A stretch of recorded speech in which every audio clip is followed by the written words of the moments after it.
నమస్తే BRK the first session. This is Manoj. ముందుగా news పేపర్లో వచ్చినటువంటి ప్రధాన అంశాలను చూసే ముందు లైవ్లో మనతో పాటు senior journalist analyst Bandaru Rammohan Rao garu join అవుతారు. రామ్మోహన్ రావు గారు, గుడ్ మార్నింగ్. నమస్తే. నమస్కారం మనోజ్. రామ్మోహన్ రావు గారు, ముందుగా ఈనాడు తెలంగాణ తీసుకుందాం. నిన్నటి రోజున ఏదైతే తెలంగాణ విజన్ 2047 రైజింగ్ గ్లోబల్ సమిట్కి సంబంధించినటువంటి వార్త హైలైట్ అవుతుంది. ఈనాడు తెలంగాణలో ప్రధానంగా చూస్తున్నాం. తెలంగాణ రైజింగ్ అన్స్టాపబుల్, ప్రపంచ దేశాలతో పోటీ పడేందుకు సిద్ధమయ్యాం. 2047 నాటికి దేశ జీడిపిలో 10% వాటా అందిస్తాం. $3 ట్రిలియన్ల ఆర్థిక వ్యవస్థ మా బృహత్తర లక్ష్యం అంటున్నారు CM Revanth Reddy. Global summit ప్రారంభ ప్లేనరీలో సీఎం రేవంత్ రెడ్డి ప్రసంగం ఎంతో ఆకట్టుకుంది. ప్రధానంగా మనం చూస్తున్నాం, స్టేజ్ మీద తెలంగాణ రైజింగ్ గ్లోబల్ సమిట్ వేదికపై గవర్నర్ జిష్ణుదేవ్ వర్మ, అలాగే సీఎం రేవంత్ రెడ్డి, కేంద్ర మంత్రి కిషన్ రెడ్డి, డిప్యూటీ సీఎం బట్టి విక్రమార్క, అలాగే CS Ramakrishna Rao, TVS supply chain solutions executive chairman R Dinesh, Nobel గ్రహీత కైలాస్ సత్యర్థి, అపోలో ఆసుపత్రిలో executive vice chairperson Shobana Kamineni తదితరులు హాజరయ్యారు. ప్రధానంగా గ్లోబల్ సమిట్లో ఎవరైతే ఈ 2 రోజుల పాటు జరిగే గ్లోబల్ సమిట్లో 2047 లక్ష్యంగా తెలంగాణ ప్రభుత్వం ముందుకు వచ్చింది. అందులో భాగంగానే దేశ విదేశీ ప్రతినిధులు భారీ ఎత్తున అక్కడ హాజరయ్యారు. మీర్ఖాన్పేటలో జరుగుతున్నటువంటి గ్లోబల్ సమిట్ ఫ్యూచర్ సిటీ వేదికగా ఈ సమిట్ ప్రారంభమైంది. నిన్న కూడా 35 ఎంఏఓలకు సంబంధించినటువంటి పలు పారిశ్రామిక వేదులతో ఒప్పందం కుదుర్చుకున్నారు. ఇవాళ కూడా 2వ రోజు కూడా ప్రారంభం కానుంది. ఏం చెప్తారు ఈ వార్తకు సంబంధించి బండారు రామ్మోహన్ రావు గారు?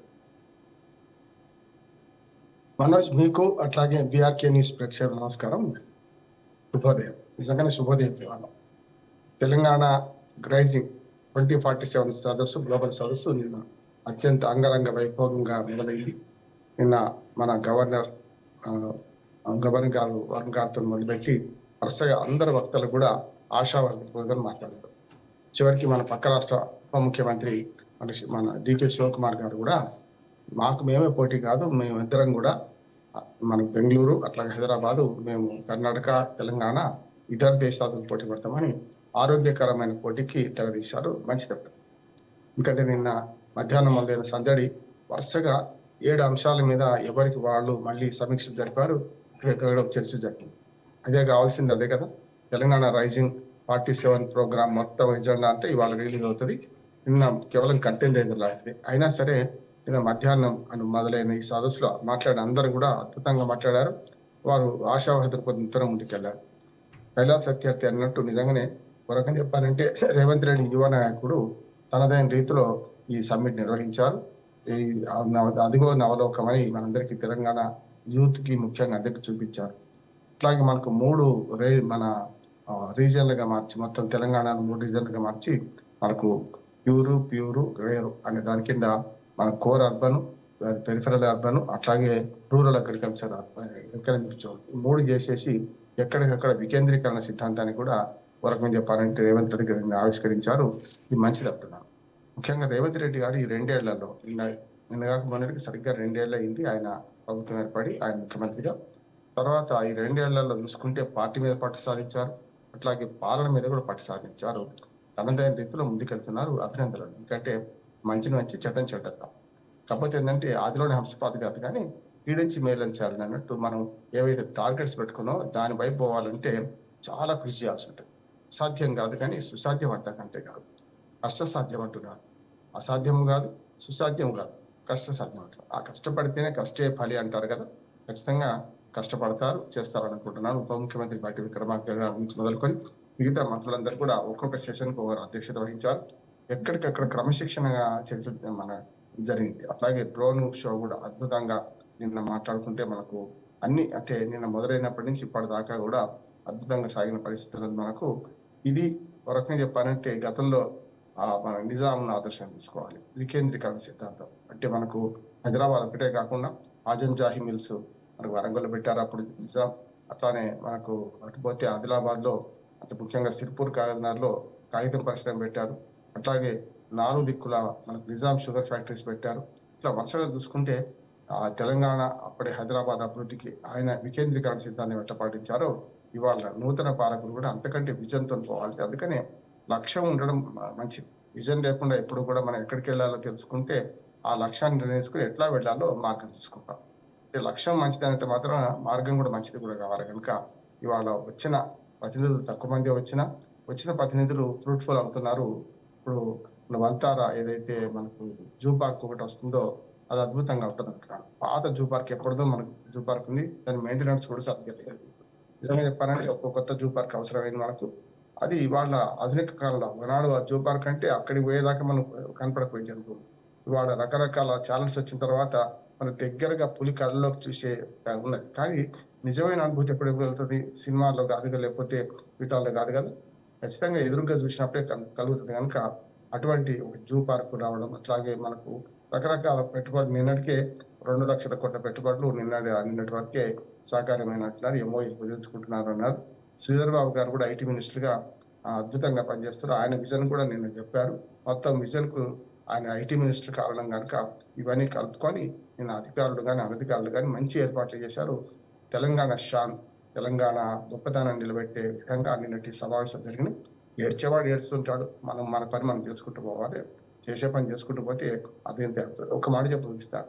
ఎప్పుడు కూడా గాంధీ మహాత్ముడు అన్నమాటనే ఎప్పుడు కూడా మనం ఒక 10 మంది పెట్టినప్పుడు దాన్ని అందరూ కూడా పెద్దగా పట్టించుకోరటే, వాళ్ళు ఏం జరుగుతూ చూద్దాం అనుకుంటారట. రెండో దేశంలో వీడేమో చేస్తున్నాడని పట్టించుకుంటారట. మూడో దశకు వచ్చినప్పుడు విమర్శ ముందు పెడతారు, విమర్శ కానీ, లేకుంటే వీడు పనికిరాడని చెప్పి ప్రచారం ముందు పెడతారు. అప్పుడు కనుక ఆగిపోతే మళ్ళీ ఆగిపోయినట్టే లెక్క.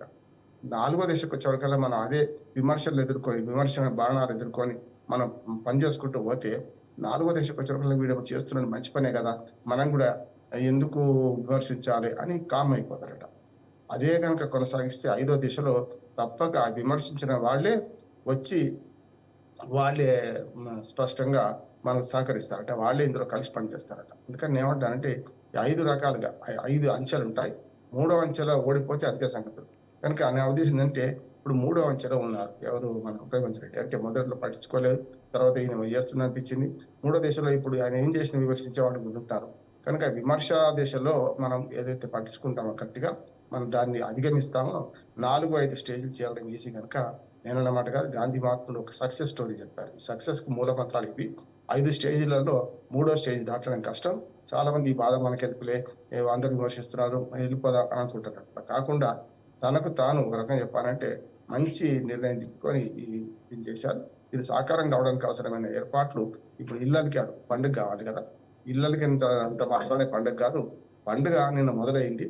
నిజంగా చెప్పాలంటే మొత్తం అసలు పండుగ ఎప్పుడు జరుగుతుందంటే ఈ పరిశ్రమలు అన్ని వచ్చి ఒక 2 ఏళ్ల తర్వాత సాకారమైన మనకు అద్భుతంగా తెలంగాణ ఆర్థిక అభివృద్ధి సాధించే అవకాశం వస్తుంది నేను అనుకుంటున్నాను.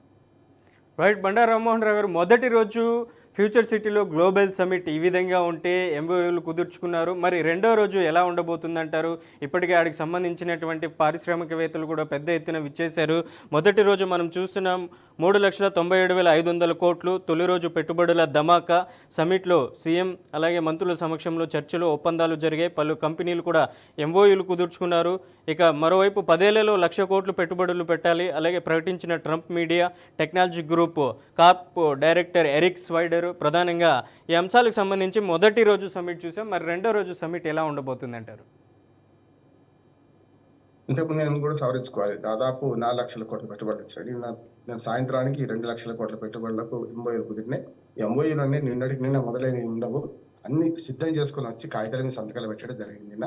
కనుక కాగితాల మీద సంతకం ఆరక ముందే మనం చెప్పలేం, కానీ సంతకాలు పెట్టిన అన్ని ఎంఓయూలు సాకారం కావాలి. అట్లాగే అమెరికా ట్రంప్ సలహాదారులతో కూడా రేవంత్ రెడ్డి స్వయంగా కూర్చున్నారు, ముఖ్యమంత్రి స్వయంగా కూర్చున్నారు. మంచిది అంటున్నారు. ఎందుకంటే విదేశీ పెట్టుబడులు వచ్చినప్పుడు మాత్రమే మనకు సహకారం అవుతుంది. పెట్టుబడుల మూటలు తీసుకుని ఎవరు యాక్చువల్గా ఈ సమ్మిట్ కూడా కేవలం పెట్టుబడుల కోసం మాత్రం ఉద్దేశించింది కాదు. తెలంగాణ షాన్, ముఖ్యంగా హైదరాబాద్ ఉన్న అవకాశాలు, తెలంగాణలో ఉన్న అవకాశాలన్నీ కూడా కలిపి వాళ్ళకి వివరిస్తే ఇవాళ కాకపోతే రేపు వస్తారని. అంటే మనం మార్కెట్ చేసుకోవడం, మనిషిని మార్కెట్ చేసుకోవడం. ఉదాహరణ చెప్పాను, ఇప్పుడు ఆలుగడ్డ ఉందనుకోండి, అట్లా అమ్మితే ₹1 అమ్ముడిపోతుంది, 10 రూపాయల కిలో అమ్ముడుపోతుంది.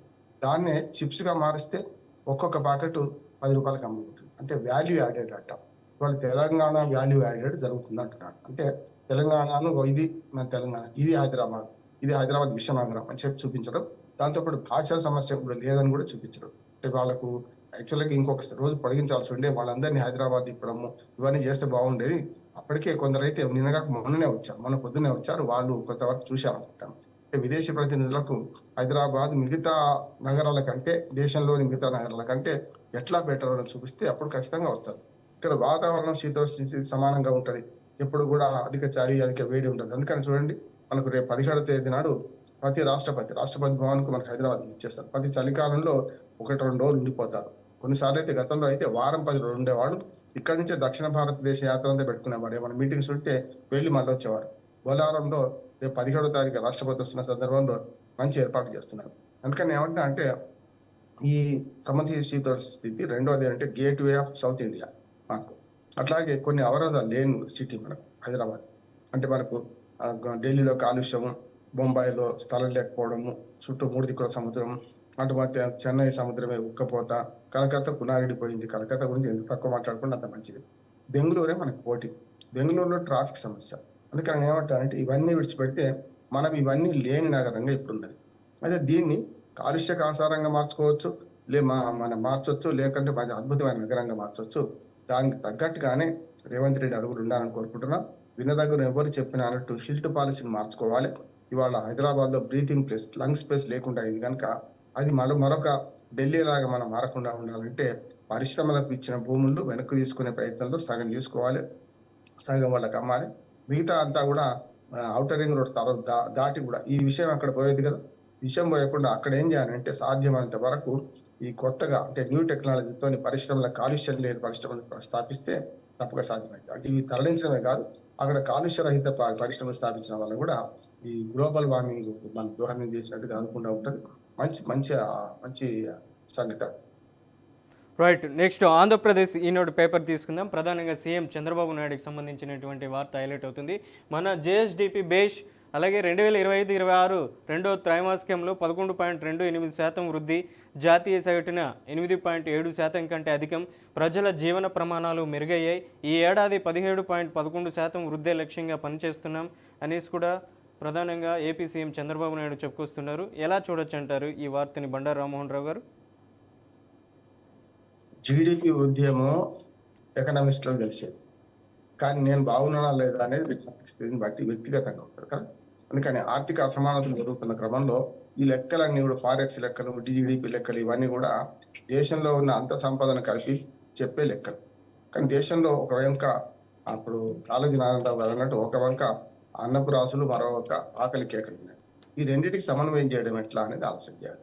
ఎప్పుడైతే రేషన్ కార్డుల సంఖ్య తక్కువవుతుందో, ఎప్పుడైతే అనుచిత ఉచితాల పట్ల ప్రజలు ఆకర్షించబడి బిచ్చమెత్తుకునే వాళ్ళలాగా ఎప్పుడైతే కూర్చుంటారు, అప్పుడు ఆర్థిక అభివృద్ధి ఎంత ఉన్నా అసలు ఆర్థిక అసమానత కూడా అంతే ఉన్నట్లు లెక్క కదా.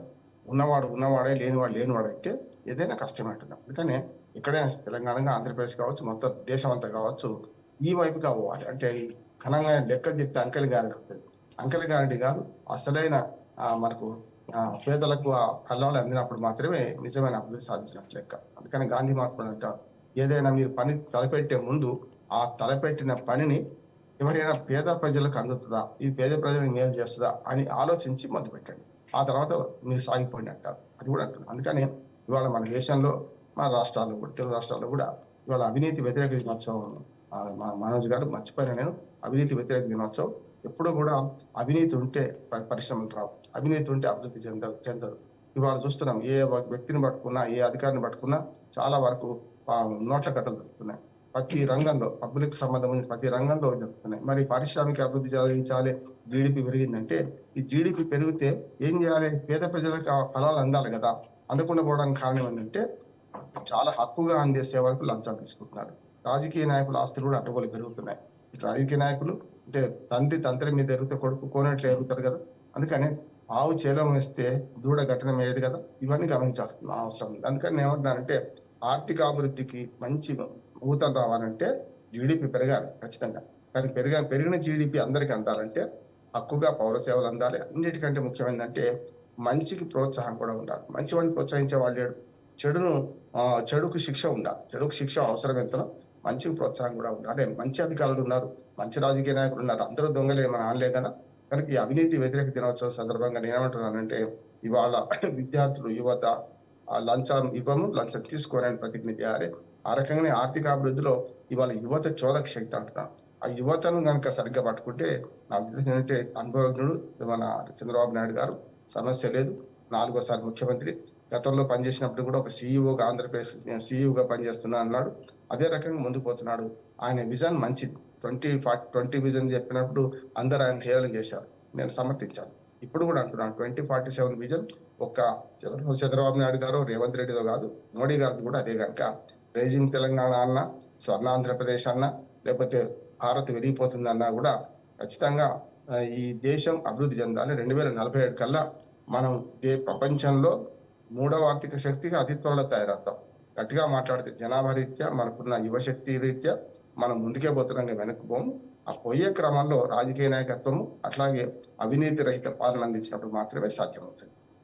రైట్. నెక్స్ట్ స్టూడెంట్స్కి సంబంధించినటువంటి వార్తను చూస్తున్నాం. ఆంధ్రప్రదేశ్లో ప్రభుత్వ పాఠశాలలో పట్టణ గణన నైపుణ్య హామీ 1 నుంచి 5వ తరగతిలో ఉన్నటువంటి పిల్లలకు గ్యారంటీ FLN అమలు మార్చిలోపు సాధించేందుకు 75 రోజుల కార్యాచరణ. ప్రధానంగా ప్రభుత్వ ప్రాథమిక పాఠశాలలోనే ఇది తొలిసారిగా నిర్వహించబోతున్నారు. 1వ తరగతి నుంచి 5వ తరగతి వరకు చదివే విద్యార్థులు కనీస సామర్థ్యాలను సాధించేందుకు రాష్ట్రంలో మొదటిసారిగా ప్రాథమిక సాక్షరత సంఖ్యా జ్ఞాన హామీ కార్యక్రమాన్ని పాఠశాల విద్యాశాఖ చేపట్టింది. ప్రాథమిక తరగతుల పూర్తి చేసే నాటికి పిల్లలు సాధించవలసినటువంటి సామర్థ్యాలను, లక్ష్యాలను బేస్ చేసుకొని దానికి సంబంధించినటువంటి 75 రోజుల కార్యాచరణను మార్చి నాటికి పూర్తి చేయాలనేసి కూడా ఏపీ విద్యాశాఖ భావిస్తుంది. ఎలా చూడొచ్చు అంటారు ఈ వార్తని? విద్యార్థుల చదువు గురించి ప్రాథమిక విద్య ఇప్పటికి కూడా చాలా వరకు అధ్వానం అయిపోయింది.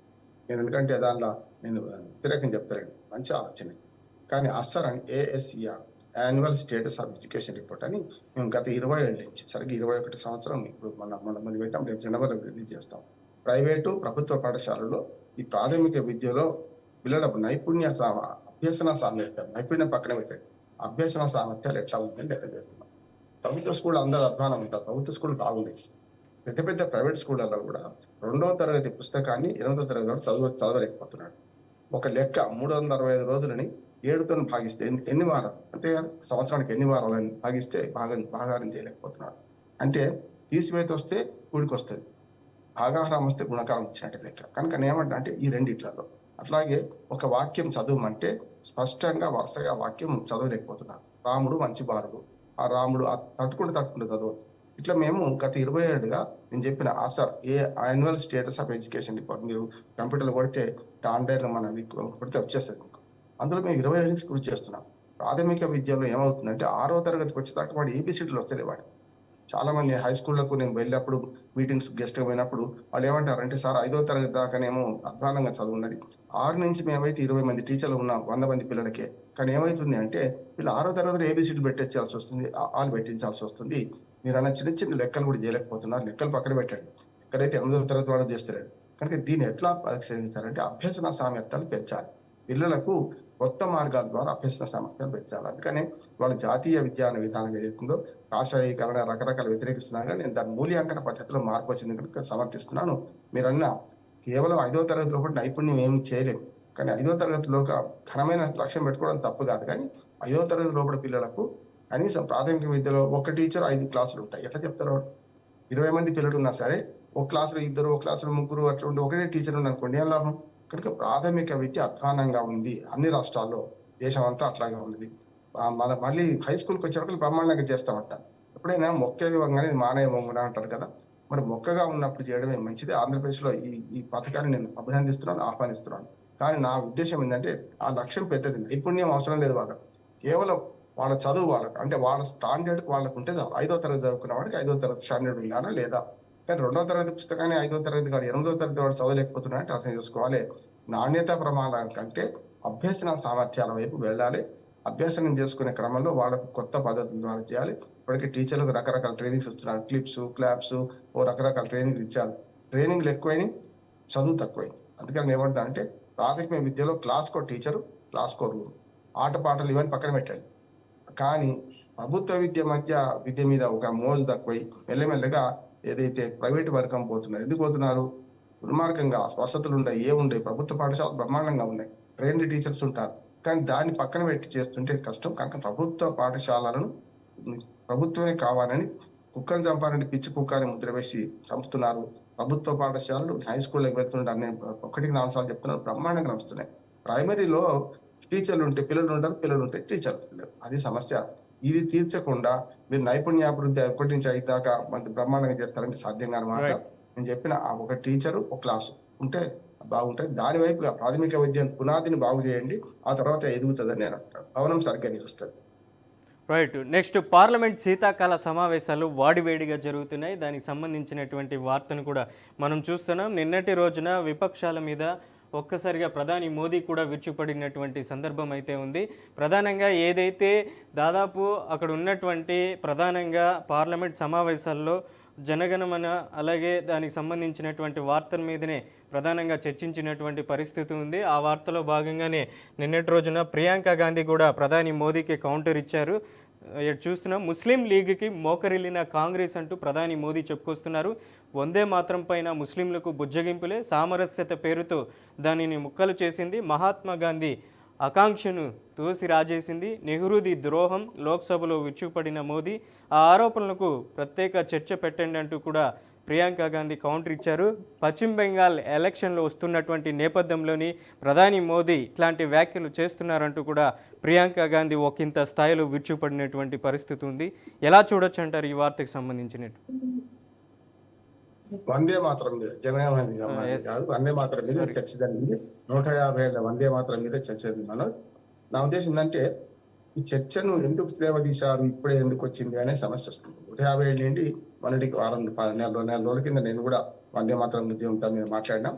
ఓ రకంగా దేశ ప్రజలను ఉత్తేజపరిచింది ఆనాడు, దేశ ప్రజలను స్వాతంత్రోద్యమం వైపు చేసింది అదే వందే మాత్రం ఉద్యమం. కానీ వందే మాత్రాన్ని కరెక్ట్ గా పట్టుకొని చేసిందేమో ఆనాడు కాంగ్రెస్ పార్టీ, ఆనాడు మిగతా అన్ని పార్టీలు. కానీ అప్పటికి మీరు పుట్టలే కదా అని బీజేపీ అంటున్నారు. పుట్టకపోయినా సరే ఇప్పుడు ఎప్పుడు పుట్టారనే సమస్య కాదు కదా. ఆ వందే మాత్రం గీతాన్ని తక్కువ చేసి అది వందే మాత్రం తల్లికి వందనం అంటే పెట్టొద్దా అని చెప్పి ఆనాడు ముస్లింలకు, ముఖ్యంగా జిన్నాకు మహాత్మా గాంధీ అట్లాగే ముఖ్యంగా నెహ్రూ లొంగిపోయాడనే మాట మోడీ గారు అన్నారు. అది వాస్తవం కాదంటాను. కానీ ఇప్పుడు మళ్ళీ ఆ పాతది మహాత్మా గాంధీని, నెహ్రూను అవమానిస్తూ మళ్ళీ మొదలు పెట్టుకునే అవసరం లేదంటున్నాను నేను. వందే మాత్రం గీతాన్ని మనం ఆల్రెడీ అంగీకరించడం, జాతీయ గీతంగా జనగణమన, వందే మాత్రం ఏమో మనం జాతీయ గేయంగా అనుకున్నాం. కనుక దాన్ని అట్లా కొనసాగిస్తే బాగుంటుంది. అందుకని ప్రియాంక గాంధీ విమర్శలు కూడా సహేతుకమైన విమర్శలు. ఎందుకంటే ఇప్పుడే ఎందుకు వచ్చింది ఈ చర్చ, ఇప్పుడే ఎందుకు వచ్చింది, మీరు కావాలని పక్కదారి పట్టించడానికే చేస్తున్నారు. సార్ కానీ ఇతరత్ర సమస్యలు పక్కదారి పట్టించడానికే వందే మాత్రం అంగీకరిస్తారా లేరా అనే దాని మీద నడుస్తున్నది. కనుక మిగతా ఎవరు కూడా వందే మాత్రాలను వ్యతిరేకిస్తలేరు. కానీ కొన్ని వర్గాలు ఇక్కడ వందే మాత్రం అంటే తల్లికి వందనం అంటే మేము తల్లికి వందనం చేయను అనే వాళ్ళు ఉంటే ఇది చేయలేమని. కనుక ప్రకృతి వర్ణన ఉంది, తల్లి వర్ణన. ఆ ఉద్దేశంలో భారతదేశం మాతృభూమి అనుకుంటే ఈ భారతదేశం గురించి అంతా వర్ణించిందే అందులో మిగతా భాగం తీసేసాం కదా. భాగం తీసేయడం కూడా కరెక్ట్ కాదు అనే మా మోడీ మాటలు కరెక్ట్ కాదు.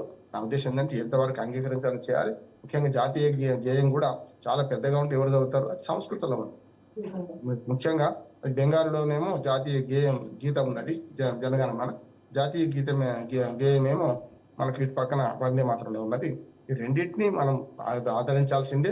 వందే మాత్రం అంటే తప్పు లేదు. కొన్ని వర్గాలకు నా విజ్ఞప్తి ఏంటంటే తల్లికి వందనం అంటే తప్పు లేదు.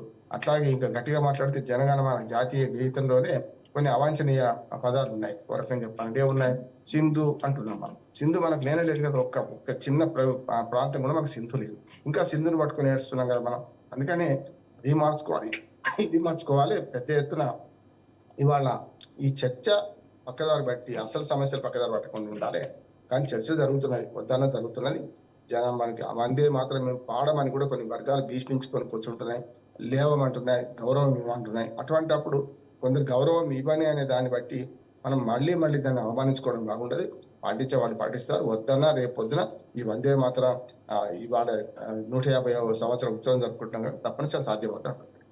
రైట్. నెక్స్ట్ మరో వార్తను చూస్తున్నాం. ప్రధానంగా ఇండిగో సంక్షోభానికి సంబంధించినటువంటి వార్త సాధారణ స్థాయికి చేరుకుంది. ఇండిగో విమానాలు ప్రధానంగా గత 3-4 రోజుల నుంచి ప్రయాణికులు ఇబ్బంది పడుతున్నటువంటి విమానాలను ఎట్టకేలకు టేకాఫ్ చేశారు. ప్రధానంగా ఏదైతే భారతదేశంలో 2300 విమానాలు ఉంటే అందులో 1650 విమానాలు మాత్రమే తిరుగుతున్నాయి. ఇక 650 విమానాలు నిన్నటి రోజున రద్దయినటువంటి పరిస్థితి ఉంది. తప్పు చేసిన వారిని ఉపేక్షించమనేసి కూడా కేంద్ర విమానయాన శాఖ మంత్రి రామ్మోహన్ నాయుడు చెప్పుకొస్తున్నారు. ఇండిగో సంక్షేపంపై దర్యాప్తు జరుపుతున్నాం, కొంతమంది భారతీయ విమానయాన రంగంలో ఏర్పడిన గుత్తాధిపత్యానికి కేంద్ర విధానాలే కారణమని విమర్శించడం కూడా కరెక్ట్ కాదంటూ కూడా రామ్మోహన్ నాయుడు చెప్పుకొస్తున్నారు. పెద్ద ఎత్తున రామ్మోహన్ నాయుడు మీద కూడా విమర్శనాస్త్రాలు సంధిస్తున్నారు. ఇటు విపక్ష పార్టీలు, ఏదైతే కేంద్రంలో ఉన్నటువంటి విపక్ష పార్టీలు, అలాగే ఆంధ్రప్రదేశ్లో ఉన్నటువంటి విపక్ష పార్టీలు కూడా రామ్మోహన్ నాయుడు వెంటనే తన పదవికి రాజీనామా చేయాలి. గతంలో కూడా రైలు యాక్సిడెంట్లు కూడా జరిగినప్పుడు కేంద్ర మంత్రులే పెద్ద ఎత్తున రాజీనామా చేసినటువంటి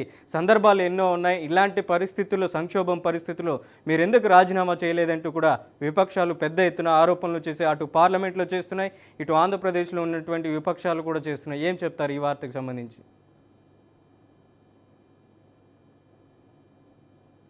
మనం ఈ రెండు విషయాలు చెప్పాలి. మనం జరిగిన పొరపాటు జరిగింది. దీనికి 3 సమన్వయాలు నిన్న కూడా మాట్లాడుకున్నాం.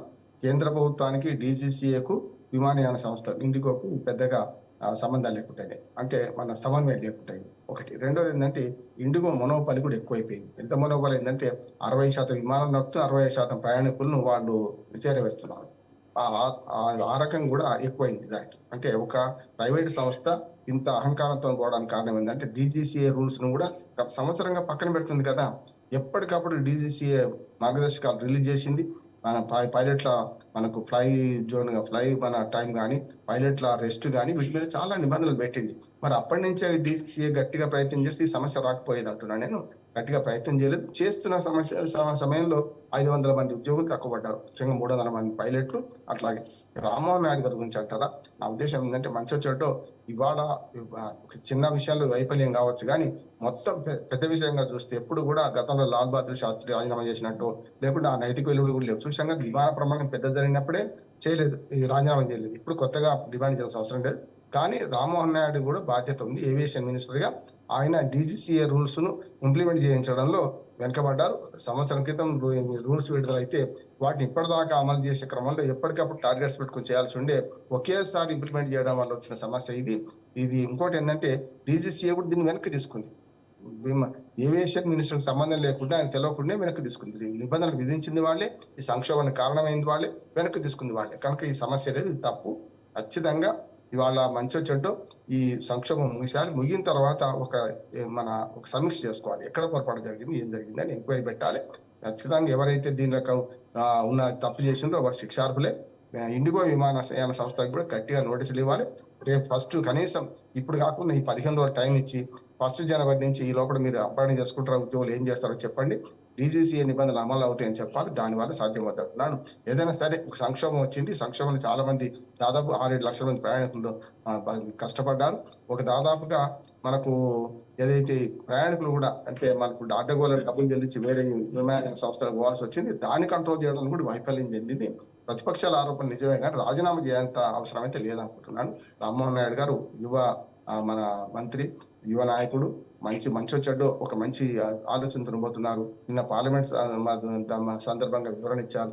ఆ వివరణ సరిపోద్దని అనుకోవట్లేను, కానీ ఇక వాట్ నెక్స్ట్ నష్ట నివారణ చర్యలు చేయాల్సిన అవసరం అవుతుందని అనుకుంటున్నాను.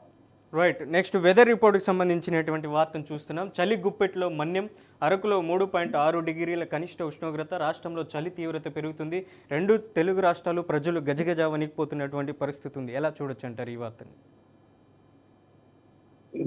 చలికాలం చలి పెట్టకుండా ఏమవుతుంది? ఖచ్చితంగా చలి పెడుతుంది. దాన్ని మనం తట్టుకోవాల్సిందే. దానికి ఏర్పాటు చేసేది ఉండి వాతావరణం కన్నా మించింది ఏం లేదు కదా. వాతావరణం గురించి అందరూ మాట్లాడుకుంటాం, కానీ దానికి తగ్గ ఏర్పాటు చేసుకోవాలి. మన దగ్గర చలి పెరుగుతుంది. నిజంగా చెప్పాలంటే లోపలి ప్రాంతాల్లో, సముద్రానికి దూర ప్రాంతాల్లో చలి పెరుగుతుంది. లంబసింగి అట్లాంటి వాటిలలో పెరుగుతుంది. మన దగ్గర కూడా మనకు ఏదైతే ఏజెన్సీ ఏరియాలో ఆదిలాబాద్ చలిపులు ఎక్కువ ఉంది అంటున్నారు. ఇవన్నీ మనకు చలికాలం కనుక చలి పెరుగుతుంది. చలి తట్టుకోవాల్సిందే, దానికి తగిన ఏర్పాట్లు చేసుకోవాల్సిందే. మంచిది అంటున్నాను. అంటే ఏ కాలంలో ఆ కాలం ఉంటే మంచిది కదా. ఎండాకాలంలో ఎండగొట్టాలి, వర్షాకాలంలో వర్షాలు పడాలి. కానీ కాలాలు మారుతున్నాయి. కాలాలు మారకుండా ఉండాలంటే గ్లోబల్ వార్మింగ్ కాకుండా ఉండాలి. మనం గట్టిగా ప్రయత్నం చేయాలి. రైట్. బండారు రామ్మోహన్ రావు గారు, ఇవాళ న్యూస్ పేపర్లో వచ్చినటువంటి ప్రధాన అంశాలపై మీ విశ్లేషణ అందించినందుకు thank you so much. Right. ఇది ఇవాళ ది ఫస్ట్ స్టేషన్. రేపటి ఫస్ట్ స్టేషన్లో మళ్ళీ కలుద్దాం. చూస్తూనే ఉండండి BRK న్యూస్.